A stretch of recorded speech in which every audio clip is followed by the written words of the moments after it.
This is True Buds, that Mary Jane, now we ain't new to this. For my stoners and for my cannabis enthusiasts, never heard a show as good as this. Yeah, number one, it's the best. Bringing in many special guests in the industry of cannabis. Business owners to growers, even artists you know of. So sit back and just roll up the perfect show for my smokers. True Buds.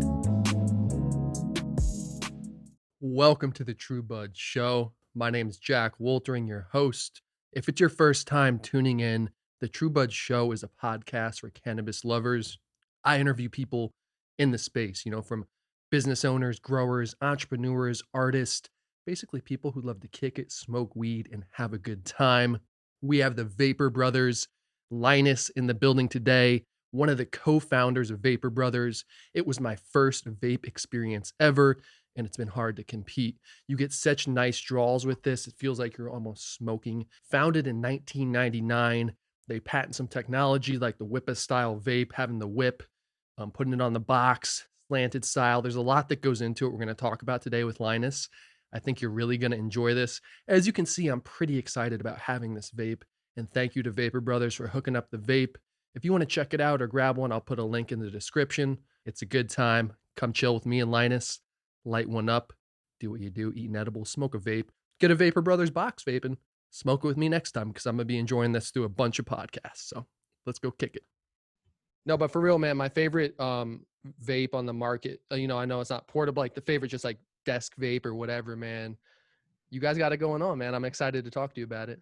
Yeah, I mean that's what it's for. It's all about the hit. Hell yeah. You got to plug it into the wall if you want real power behind the heater, and have the heater always be on.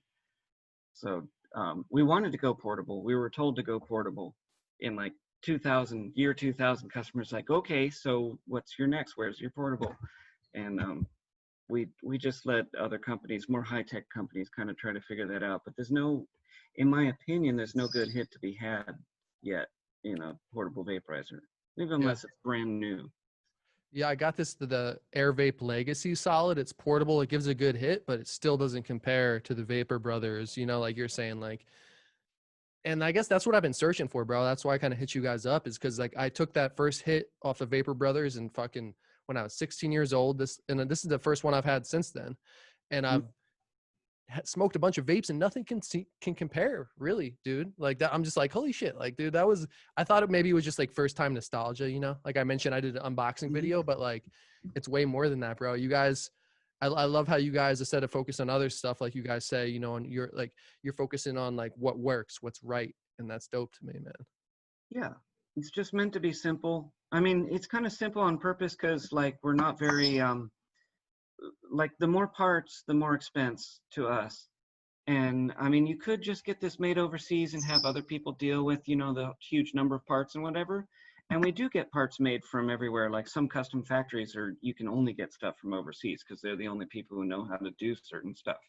But we put it all together here. We're kind of like control freaks in that way. And we don't want it to off-gas smelly smells. Like, so parts when they get hot can't smell. So we control like the materials they're made of and how they go together, and that you don't use glue to put this together with that, whatever. There's a lot of shortcuts we could have taken, but we don't. But what's my point? It would become really expensive if we had tons of different parts and displays and, buttons and things. Like, it would make it so expensive to put it together here. Like, the less parts we have, the less parts we have to chase down the source of off-gassing and stuff. Like the less tests we have to do. We did want to test like everything that went in the vaporizer. Like we pull air from the vaporizer as if you're taking a long hit, and maybe like a 24-hour hit, and we analyze the stuff that could come out of the vaporizer over that amount of time. And but otherwise, every single material in the vaporizer we've cooked at an industrial hygiene facility and like got like the data on what was in it and what came out of it and stuff.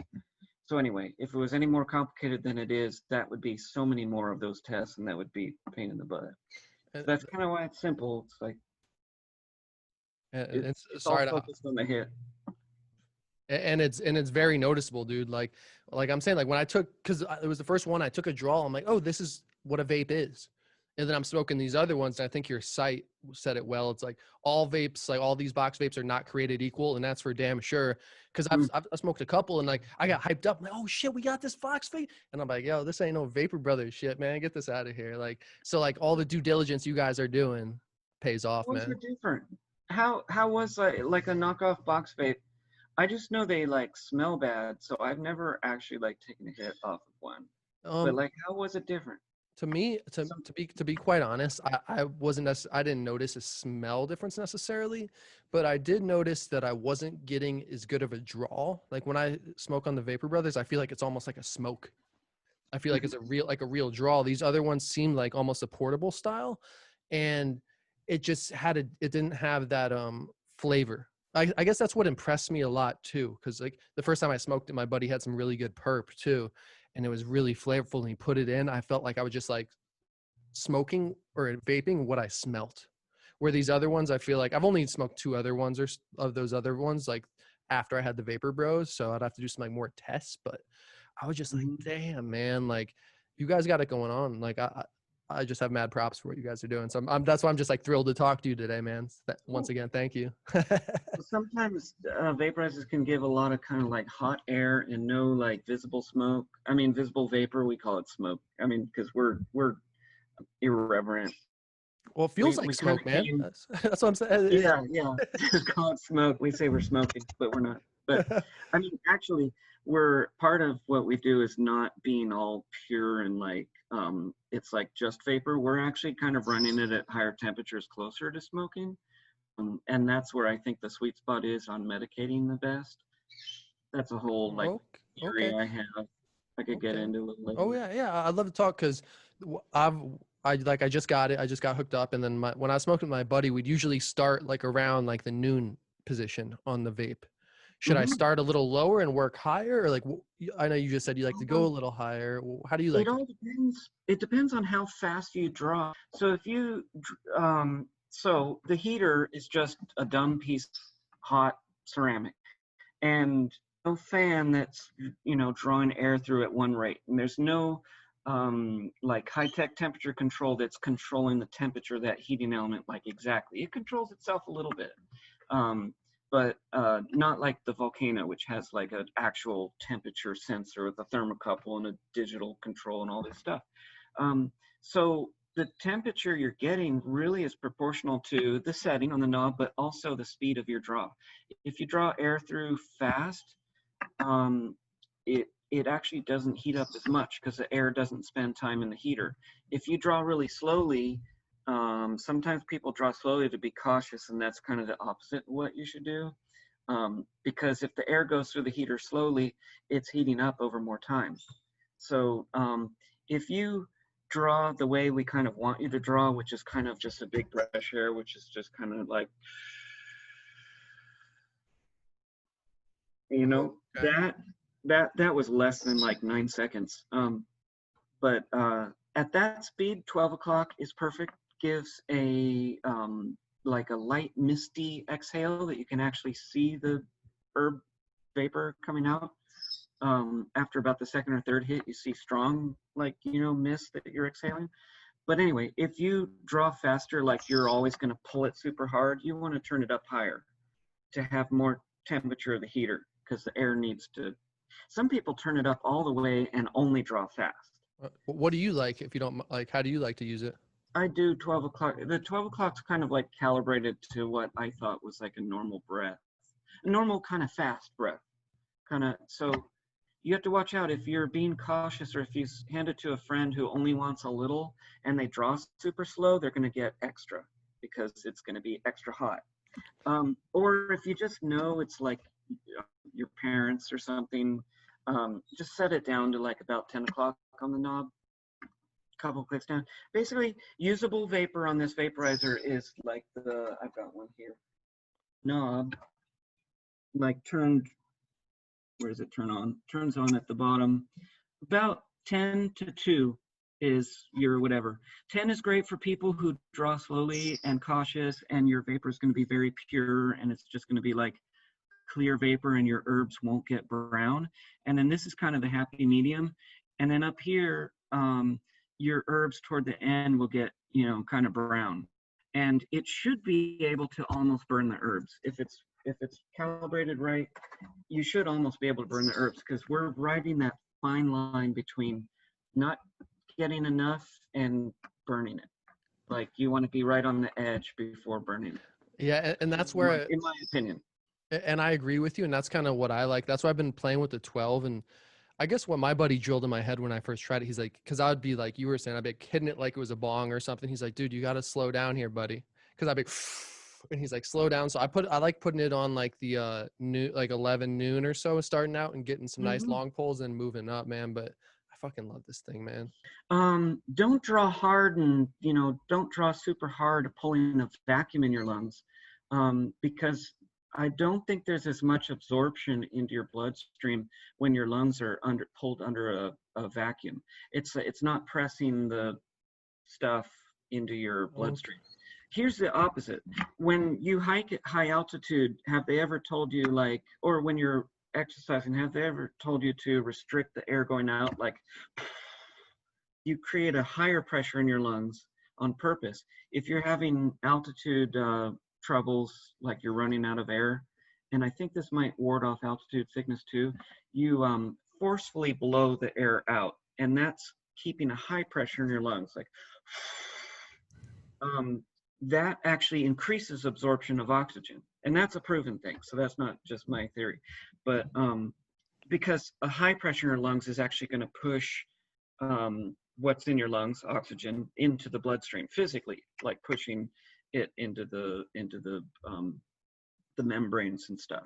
But anyway, I think that's why it explains when you cough after a strong hit of anything, smoking, whatever, you kind of get more high. I think those momentary, very high spikes of pressure in your lungs pushes the active ingredient into your bloodstream more.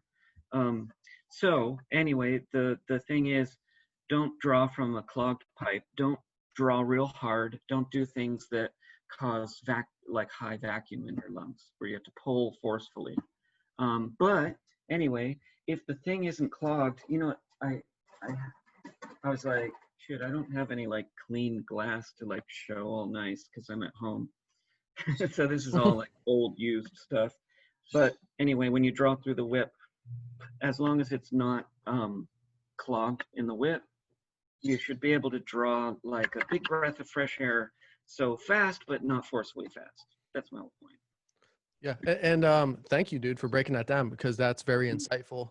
And I feel like it's one of those things too. After like the first 2 times I loaded the whip up, I was like, all right, I got this. I feel like I had my, like you're saying, just kind of dial in yourself of what you're feeling and how it's gonna go, and it hits like a charm, man.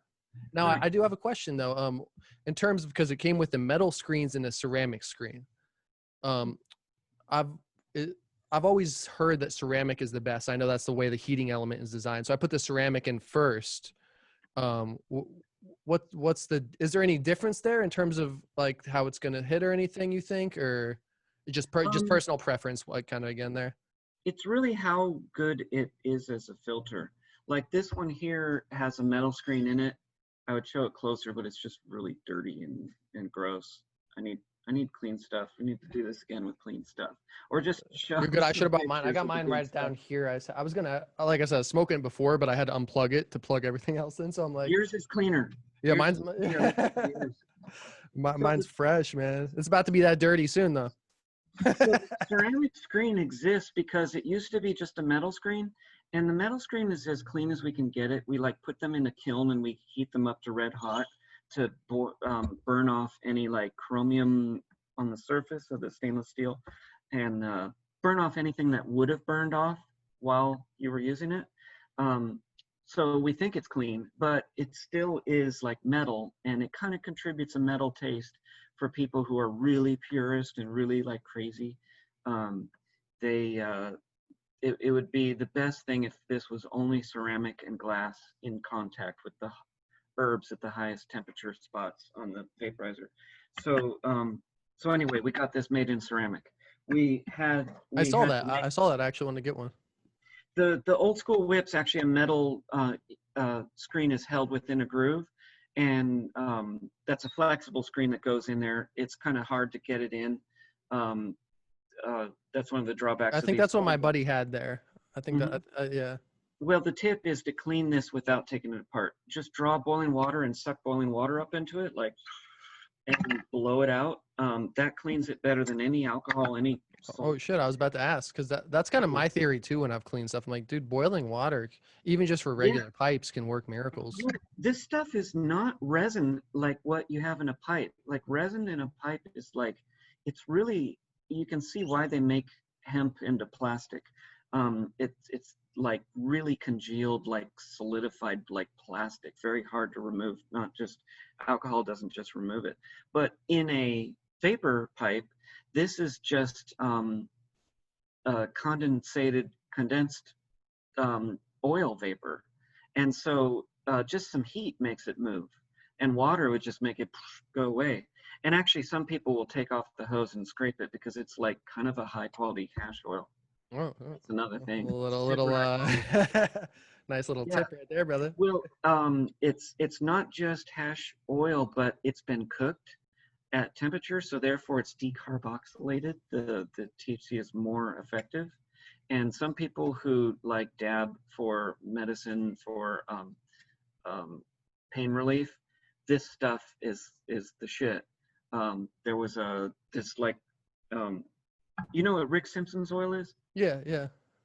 So oils like that, people are purposely evaporating it, collecting it on glass, and scraping it, and it's super more strong. Not that Rick Simpson's oil is ridiculously strong how it is, but that's because it has so much cannabinoids in it.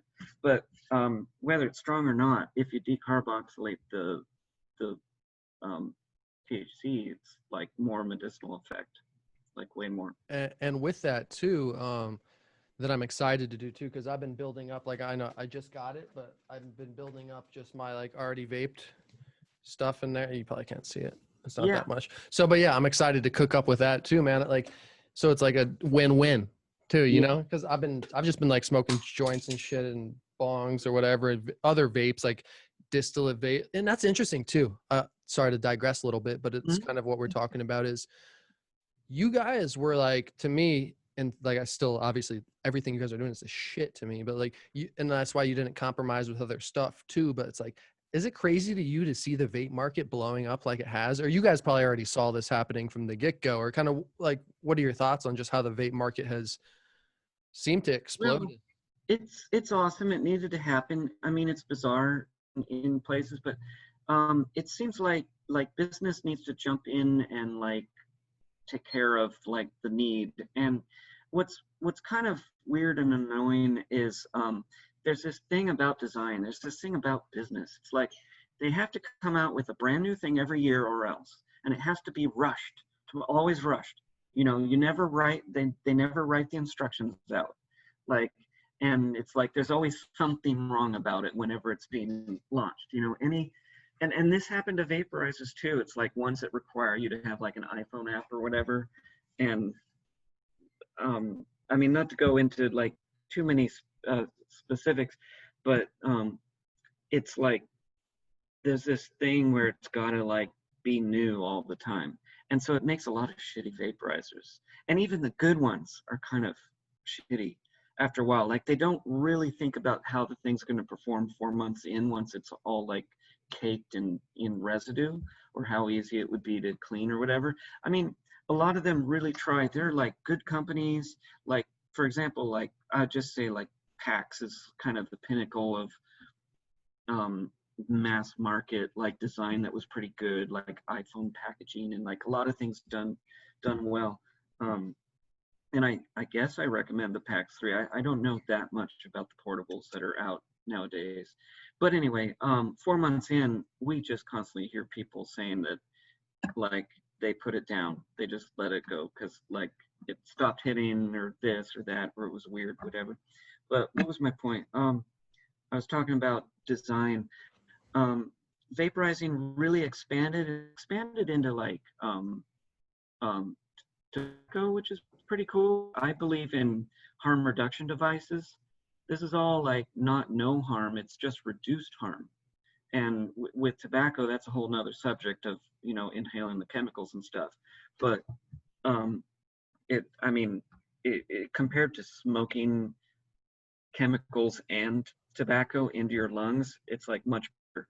So even though it's like bizarre as far as like how commercialized they make it, how they made like jewels and stuff, they got kids hooked on it and the other like, you know, kind of bad things that happen about it, I think it's like positive overall and stuff.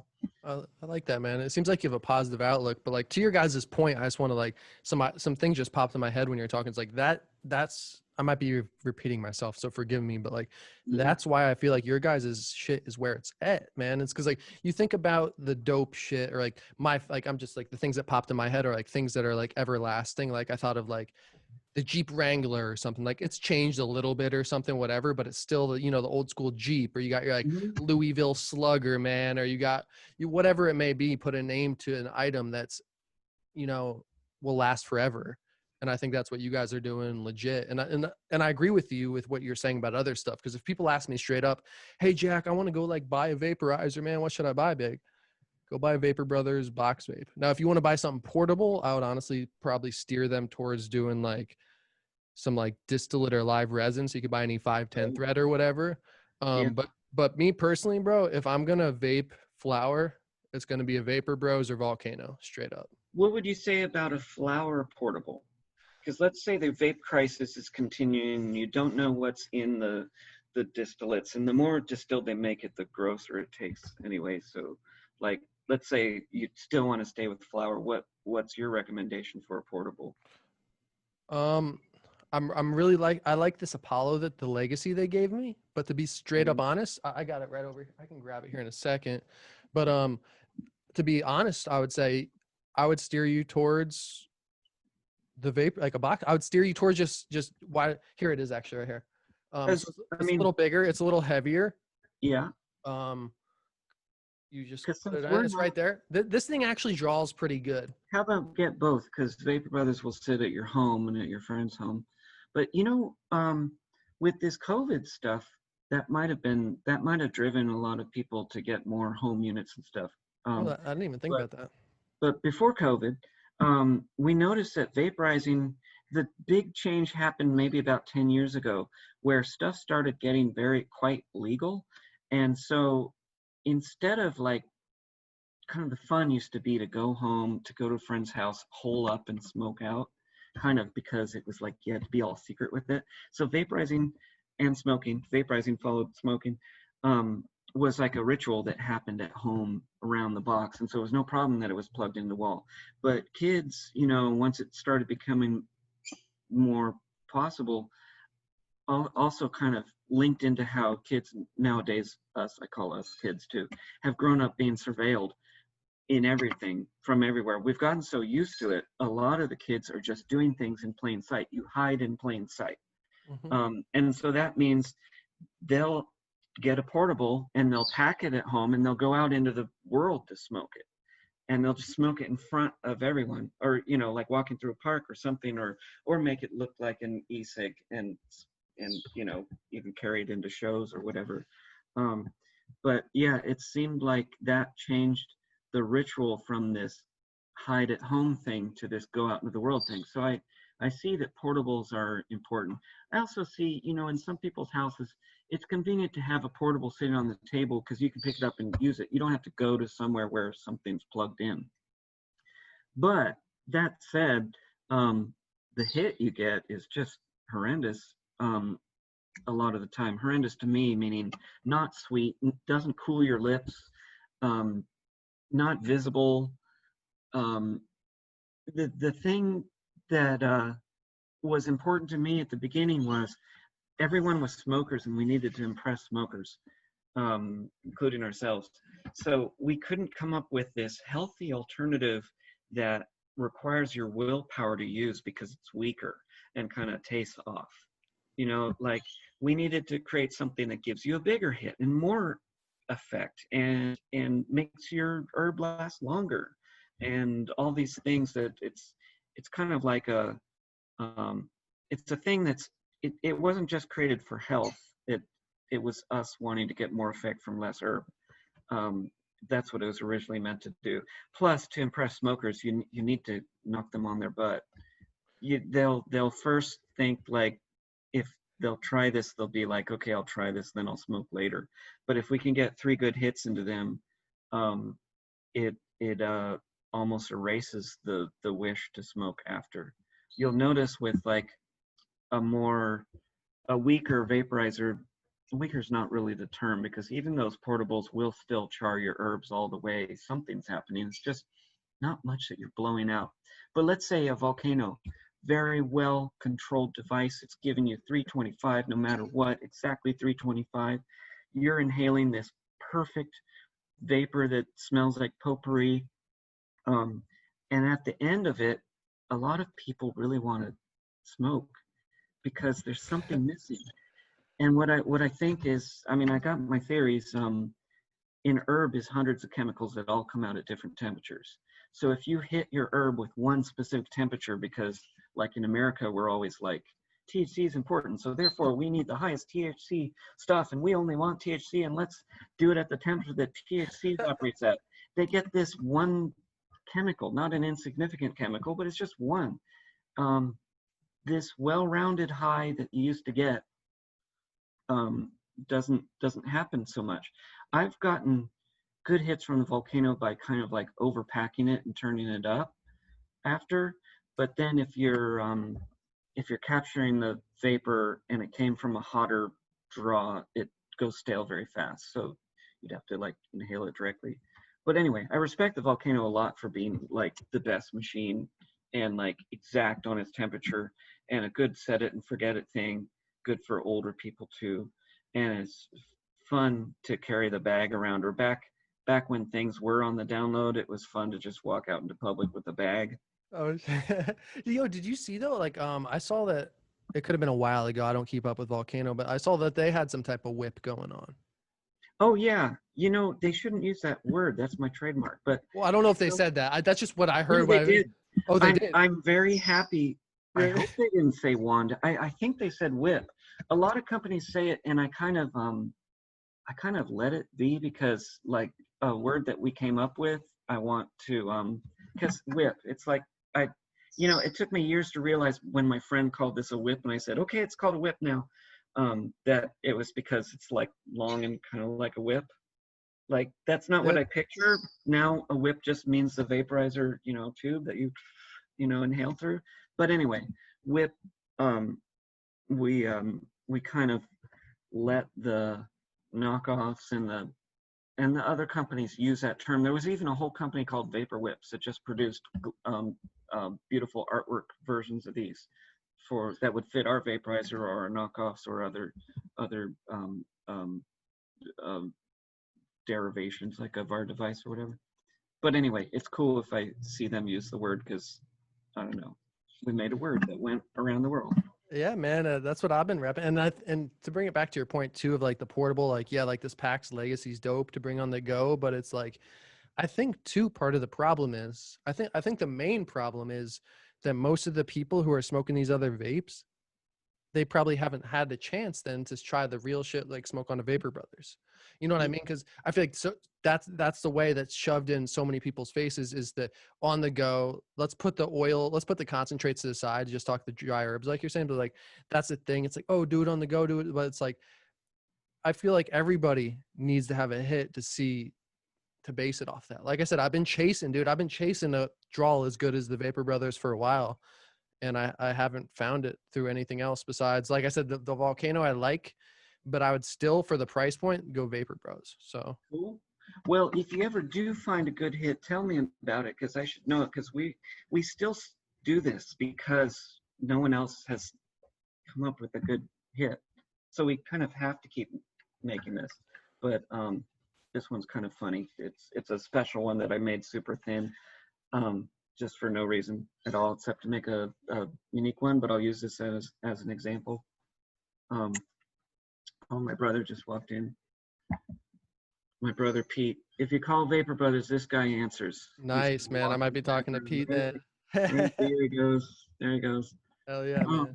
What were we talking about? Volcano, what? Oh, Other vapors? Oh, the rip, the hit. yeah, just like we are saying, it just gives a good pull, man. But I do want to. I am curious. I know it's on your site, and I read a little bit. But if you don't mind me, I'd just like to dive a little deeper in kind of the origin. Like it's just like you and a couple bros, or it's like, oh, like I guess the thing I'm most curious about is what was your vape experience before you created this fucking badass one? It was like being frustrated with what was out at the time. There were the glass globe vapes, the very popular one was the VC vaporizer, or there was one just called the vaporizer. It was a glass globe with a heating element sticking up in the middle of it. Do you know what I'm talking about? No.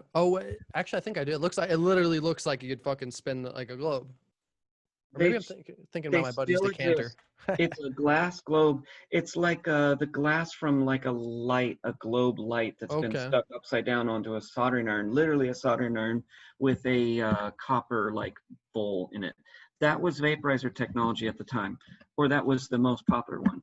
And the thing is, it would singe the edges of the herb. You'd put herb in on this hot metal surface. So that's considered a conduction vaporizer because it's conducting heat from a hot surface into the herb. And it singes the edges of it. It vaporizes the rest of it, kind of. The vapor comes into the globe and you see it. And then when you're about, when you see enough vapor there, you inhale through a tube and it sucks the air out of the globe and you get this stale hit because it's been in there for minutes. And also, if you draw air from a globe, the vapor in the globe just kind of goes around in a circle, getting weaker and weaker until you've kind of changed all the air a bunch of times. We wanted to make one where the vapor's created, and as soon as it's created, we suck it up into us. And it's when you connect this, so for people who haven't seen this before, this is like the simple wood box, temperature control. There's a ceramic heating element in there. It's just like a wafer of ceramic behind this ceramic filter tip right here. And it sits in there at almost 1,000 degrees Fahrenheit. And when you pack herbs into this side and you connect it and you draw air through, that's the perfect combination and geometry for air to flow through your herbs. Oh, interesting. It's about 400 degrees by the time it gets to your herbs. It's basically gently heated over a long surface, which is important. It doesn't like burn the dust in the air. Smaller vaporizers use almost red hot heating element that's more temperature, and the air that comes out of them tastes kind of burned already. Even if you're not vaporizing herbs, the air tastes burned because I think it's burning the dust in the air. But anyway, the air is gently heated, flows over the herbs. So air flows through the herbs like hot enough to evaporate all the oils out of the herbs. So basically it's like a solventless extraction using heat, but not hot enough to set the herbs on fire. So that's called convection. Convection is heating of something by heating air and passing the air over it. And in the case of herbs, passing the air through the herbs. So on those old vaporizers, that was trying to heat herbs by touching them to something hot. And herbs is kind of like an insulator. It doesn't pass heat well, so the edges of the bud would get super hot and burned, and the inside of the herb would be unaffected unless you really let it sit there. So anyway, a lot of people are getting stale hits. So like, oh, sorry. So we were trying to improve that. There were a couple convection vaporizers out at the time. They were using heat guns. So a big heat gun that produces hot air. They were blowing into a bowl. One of those still exists called V-Rip Tech. V-Rip Tech, something like that. Mark McCoy, this guy who's super scientist, he got a patent on the process, and he's still around.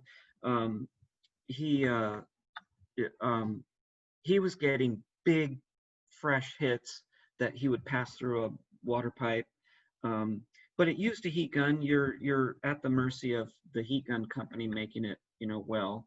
He would buy the best ones, but still, it's a paint stripper, literally. Eventually he replaced the heat gun with something he made that's just all glass and ceramic or whatever it is, but only glass in contact with the heat. So he made it better. But anyway, he existed at the time. So we saw that happening. And then if you've heard of log vapes, I think log vapes, I don't, like just look up on might Google. recognize a picture or something, yeah. But the name's not ringing a bell. Log vapes existed at the time. I think there was only one, and I think it was called Eterra. And that guy made like a wooden round cylinder with a heating element in the middle, and you would pack the herb into a little bat, they called it. It was a little piece of tubing with a mouthpiece, and you would connect that to the vaporizer, and you would draw through, and you'd get this weak hit, but it was a hit. So we definitely saw that happening. But what we did was, my friend, my co-inventor, his name's Robert, he took apart the glass globe vaporizer. He pulled the heater out of it, and he pulled the metal plate off of it. And that heater is hollow down the middle. And he floated a nugget in a piece of piping, and he took the hose from the BC vaporizer, or whatever brand it was at the time, and he called it a whip at that time, and he stuck the budlet that was held inside a metal tube, he stuck it onto the heating element alone, and he got a hit. And I was in engineering school at the time, taking mechanical engineering, and I saw right away what was happening. The heating element was hollow, it was red hot inside, and he was drawing air through it, so therefore air was going into the bottom of the heating element. It was heating up to like 400 or 500 degrees, whatever. It was flowing over the herbs at maybe 400 degrees. Air that's really hot loses its temperature fast, so that's why it's so hot in the middle of the heating element. And it was evaporating the oils from the nugget, and he was getting these great hits. And it was kind of funny because it was serious metal pipe threading that he was using. We had to use a wrench to open it to get the nugget out because it was so hot, and you'd float another nugget in it perfectly sized to fit in there and close it up and take another hit.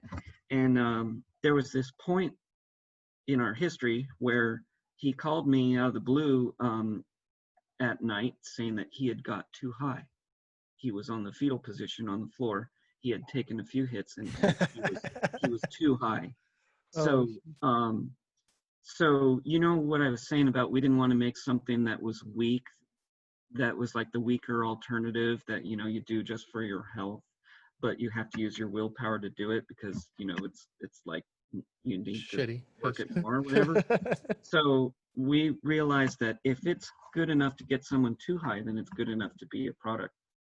So we, I mean, that's where it really took off, the idea. We kept remaking it in certain ways that made it easier, like we made the glass whip. We've turned this into glass. This used to be metal. We replaced all the metal heating elements. We started using custom heating elements that we had made for us so that they wouldn't have any funky like substances in them, like this fake mica that used to be in soldering irons at the time. We didn't want to get something that was meant for solder.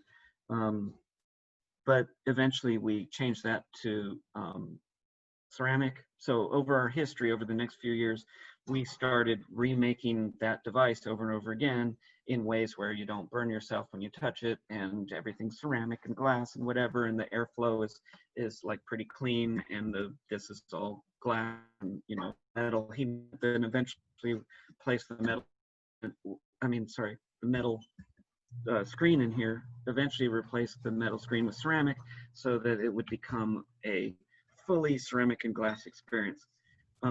For the taste to be good, it's just important that the hot zone be only this high temperature metal, ceramic, or glass.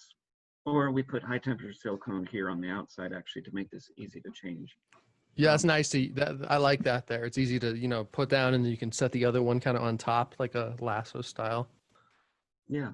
That's what I've been. But yeah, man, it's awesome because I was about to ask you earlier, and you've just explained it all perfectly, man. I was about to say, like, what was like, you just broke everything down perfectly, man. Cool. That was awesome, man. No, and I love the story how you guys go back like that and how it was created. And the product speaks to itself. You guys got going on, man. I feel like that, Yeah, apart from everything else, is the most important. Is that you guys are making some awesome shit. sweet. Yeah. Well, it's hard because like you could say it's hard because we like stick to our principles that like this stuff can only be high quality medical grade. Everything that we do makes it harder to make, even though it's so like simple. It's like this part is just the right size ground glass taper in here to fit. Some of our knockoffs use like a standard one that's much bigger that makes a much wider bowl that the herb falls out and you have to pack a lot in it. But that's hard. This is custom made and custom ground, and the medical grade is definitely harder to find than the just the local uh, rubber. This silicone is kind of like the silicone of your spatula. They make spatulas out of this, but this is like a better version. Um, and also just like marketing and being a company, I have to realize that people who like start companies out of garages, do you know that over like 90% of the time they had some help? The story is that they started this idea in the garage and they grew it from there, and oh my God, they almost always had a family. They had someone to fall back on. Oh, I dropped everything to do this idea. You can only do that if you've got like a trust fund. Or Or you're crazy as hell. I don't know.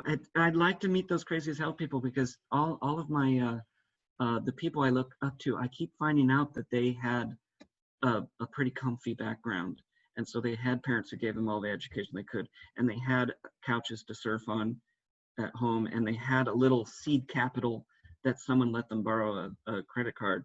So I mean, I was in college at the time trying to be an engineer, so I kind of made this a class project a little bit. But for us to get some help, we had to like kind of, it was like marketed to friends. We've never really like marketed to the public, but we got friends to take hits. And as soon as someone gets the good hit, they become kind of proselytized and they start showing other people that. That's what I'm trying to do, man. That's what I'm Yeah. saying, man. So I can confirm that for sure. Yeah, we really took off once we got Woody Harrelson to take a hit. We actually, so these friends in Venice that we had who were the first kind of fans of the device. This one guy in Venice, he was cool dude, had this backyard studio, like music studio where like everything's like held on neoprene, like the whole inner part of the building is like suspended, and it's like the Oh, highest quality studio. I don't know what he did. His dad was something, and so he had all the studio he could ever want, and he was making this music. It was called Smoking Toads, and it was about I don't know if they would actually smoke the excretions from toads, but oh it yeah, was it's a like that DMT, makes like you trip out. Yeah, yeah. yeah. So he was making a musical kind of a companion to doing DMT and to Smoking Toads. And so he made this trippy music, and he was the first person really like love the vaporizer. And so he just helped us by letting us meet all of his friends. So just like month after month, bands would come through to rent his studio. These jazz bands, different people, psychedelic people. So his friend, like Woody Harrelson, Woody's family, Woody's brother Brett. Some of them would give me some money. Brett gave me some money. Steve Claps, the guy in the house that I'm describing, he gave me $600 to buy some tools. That's what really like sent me kind of over the edge into, okay, I can build this now. And then just immeasurable help that they gave. One of them was a doctor, Dr. Richard D'Andrea. Dr. Richard D'Andrea, he was, at the time, he was a vegan who was trying to get inner city families to go vegan to lose weight, and they were, and so he was all successful in that. And he was all about the vaporizer and made it his personal, like, thing to show the vaporizer to everyone. And he let me live at his house in Topanga for a while and have an actual vape room where we would show people, Oh and shit. stuff. And so after about a year of that, we actually start having people coming to us, including people we don't know or people who don't know anybody that we know. So then we were realizing, oh, this is becoming a product. It was like spreading in LA. And we were just building these as fast as we could. I mean, we built like maybe 14 or 15 in the first year, and then maybe like 30 to 40 in the second year. And then we were over 100 by the end of the second year. And, you know, we went up like this, you know, started a shop in Venice. There's lots of little bits of the history that's kind of fun. This was our fun though. So we're like sleeping during the day and just kind of partying all night and building vaporizers while people come by and paint on them. Used to be that every single vaporizer was custom painted. And I saw you guys, and you're still doing that style, right? Collaborating, and that you have certain editions that are painted and stuff, which is really we kind of got back to that. Yeah, my girlfriend Lindsay's an artist. I don't know if her paintings are not in the background here, but you could look her up. Lindsay's artwork. Shout out Lindsay. Yeah, totally. She learned from Alex Gray, like his classes. She was like one of his first students, and so she's so hooked in with all the like new kids who are doing psychedelic art. So she got her friends to paint on the vapor boxes. So we got all these just amazing vapor boxes. You can see it if you go to vaporbrothers.com. And you click on art. Yeah, you see these one-of-a-kind vaporizers that are super amazing. They're beautiful. They're beautiful. But I will say that they're as amazing and beautiful as they are. I think it's just because it was the first experience I had. Just that classic wood style was. I'm like that's my shit. Yeah. But those do look amazing, and I do want to get one. Don't get me wrong. The natural wood is the most proper. Yeah. This wood is it's Baltic birch, so it's from Europe. That's a easy way to say it's low VOC because they don't allow the formaldehyde and stuff that's in our plywood. Yeah, the finish is a European finish, a polyurethane that can handle the heat. Let me see. Sorry, one sec. I got mine here. It's just not plugged in. I'm trying to drag it over. Show this baby I just got. Then threw the sticker on. Nice. No, I put this sticker up here. That's just where I don't know if you guys, but yeah, man, I'm loving this. I'm loving this baby right here, man. It gets hot there on top. I mean, you can stick a sticker on it. It's kind of nice. Like I'll, or maybe, like I said, I'm just kind of learning from my boy back in the day, but like, I'll just put my hand on gently and it kind of lets me know like, okay, it's about ready to take a rip. We can put it in front or whatever, or I'll walk away and let it, heat up for a second. But I kind of noticed when I touch it a little bit, I'll be, all right, it's ready. It's when the glass heats up. It's like the heater itself doesn't just heat the air, the glass which heats the air. So it's surface area heating the air. So like when you turn this first and you turn it up to max power to try to get it hot faster, kind of get these rips. You have to really let the glass heat up. After about 7 minutes, it would be perfect. Remember, turn it back down though. If you ever turn it up to max to heat it up faster, turn it down. You're going to be getting get a little too big. But you said 7 minutes. Is that what you said is the ideal heat up time? Yes, is like the minimum. Okay, word. Because I just like you'll see. I'm about to upload or make this unboxing video go live. I took one at like 6 minutes. I think it wasn't still hitting nice, but the next couple hit better. So that's plausible. But to your point though, I'll just walk away now. I'll just let it heat up and then make a smoothie or something, come back and just be ready to enjoy. Leave them on. I mean, it's nice when it's just left on. I mean, our thing about not wanting it to off gas anything means that it needs to handle what temperature it's going to reach ultimately at full power forever. Like, so basically when you turn on its temperature rapidly and it slowly goes up to a maximum, it's going to get to where it's in balance of the watts going in is the same as the watts coming out into the room, where it's like losing heat into the room. So anyway, the max temperature that everything gets to, we've engineered to handle that and a lot more. We want everything to handle like twice the temperature. And I'm happy you said that too, because now when I got this little setup here that I'm starting to do podcasts out at my place, which is where I am now. So, and I plan on using this during all the time. So I'm just going to leave it on the whole time. Yeah. throughout the whole. So So I didn't say that. I'm kidding. I said that in our manual, you know, it has to say like turn off and don't leave it on I got you. use I said it. I said it. It was me. unattended, supervised, unsupervised. So anyway, leave it on a fireproof surface and don't block the bottom vents. So if you left it on the couch and it blocked the bottom vents, Oh yeah. well, that's how it cools itself. The whole reason why the heating element still puts up a bit is so that the hot air vents out and it keeps the wood cool. So don't block the bottom vents. Don't let it. It would be a fire if you let something fall on it. Yeah, for sure. Yeah. It'll just be to the side on my desk, just chilling. It'll be good. But yeah, we left one on for 2 years, and it's just, I mean, it's faster than especially when you know the method to do. Wait. Can you say it one more time? You left one on for what? 2 years. What? And well, yeah, easy. I mean, it gets up to a certain temperature and then it just stays there and then nothing happens for years. That's even almost better in a way, because if you don't heat up and cool down the heater, you're not stressing it as much. You're actually, if you leave this on, the wood will be down over time. So eventually, maybe 10 years, you'll want to replace the wood box that we have as a service during warranty repair. But anyway, to me, it was kind of faster than smoking, because you would come home, this thing would already be hot. The way to vaporize is to grind up some herb, dump it out onto, that was fucking awesome, man. I was not expecting that.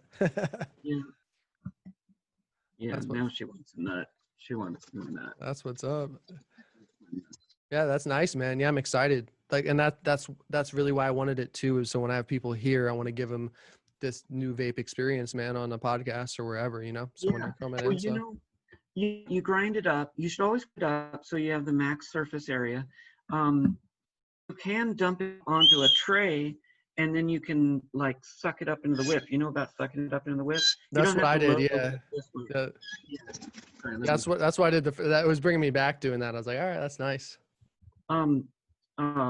So you can suck it up in the whip, so therefore you didn't have to touch the herbs and get the crystals on your hands. And so then you just like go into the vaporizer. So to me, that's even like faster than like preparing a pipe and like using it's just like you just pick this up, suck it up, doing this, and you're getting a hit. Bam. Ready to go, man. No, dude, I love this thing, man. And I hope we can collaborate again, man, on whatever type of video it may be, you know, whatever it is, man. I'm excited and I'm happy to have this vaporizer, and check out this unboxing video that I'm about to do too for everybody listening and watching as well. And then we'll have this podcast, man, and I'm going to keep spreading the good word. Did you take a hit in the unboxing video? Oh yeah, I took a couple.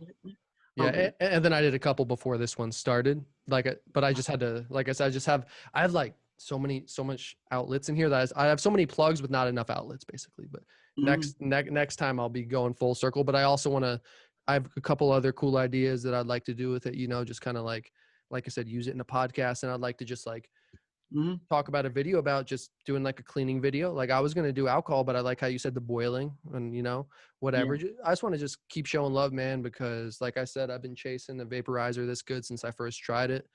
And that sounds like your guys' story. And that sounds why it's successful, man, is because the accumulation of everything you guys did, that like your guys' the story, how it started, man, is beautiful. And it's grown into something really cool, man, that I personally love. So thanks again for taking your time today, bro. Sweet. Yeah. Thanks for loving it from so long ago. Man, it's hard not to, brother. It really is. Yeah.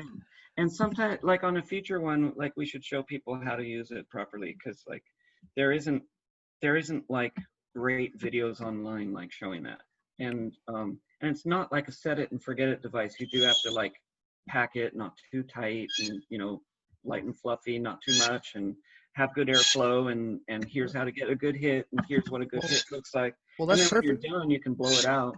Man, I'll come and just I'll hit you up after this so we can work something out. But I'd love to I can come be the video guy, because you like I just got it and I had it a couple times back when I was 16. But this is your deal. So I'd love to come be a video guy and make something happen, man, and make a cool Right. video.